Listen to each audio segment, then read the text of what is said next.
నమస్తే welcome to yo-yo TV. ఈ నెల 12న ఏపీలో కొత్త ప్రభుత్వం కొలువు తీరుతోంది. చంద్రబాబు ముఖ్యమంత్రిగా ప్రమాణ స్వీకారం చేయనున్నారు. ఎన్నికల సమయంలో ఇచ్చిన హామీల అమలు ఇప్పుడు కొత్త ప్రభుత్వానికి సవాల్గా మారుతున్నాయి.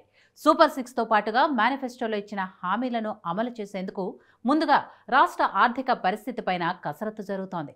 ఇదే సమయంలో మహిళలకు ఉచిత బస్సు హామీ అమలుపైన ప్రభుత్వం కీలక అడుగు వేస్తోంది.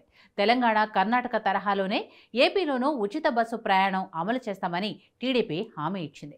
పార్టీ ప్రకటించిన సూపర్ 6 హామీల్లో ఇది ఒకటిగా ఉంది. ఇప్పుడు ప్రభుత్వం కొలువు తీరుతోంది. ఇచ్చిన హామీల్లో వెంటనే అమలు చేసే అవకాశం ఉన్న వాటిపైన ఆరా తీస్తున్నారు. అందులో భాగంగా కర్ణాటక, తెలంగాణలో ఈ పథకం అమలు ద్వారా ప్రభుత్వ ఖజానా పైన పడుతున్న భారం, లాభ నష్టాలపైన ఫోకస్ చేశారు. ఏపీలో ఆర్టీసీ ప్రభుత్వంలో విలీనమైంది.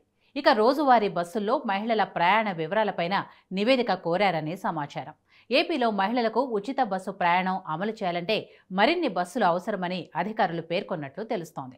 ప్రస్తుతం ఉన్న బస్సుల్లోనే ఈ పథకం అమలుపైన ఎదురయ్యే సమస్యలపైన నివేదికలో పొందుపరుస్తున్నట్టు సమాచారం. అదేవిధంగా ఈ పథకం అమల్లో ఎదురవుతున్న సమస్యలు, వాటి పరిష్కార మార్గాలపైన నివేదికలో కోరినట్లు తెలుస్తోంది.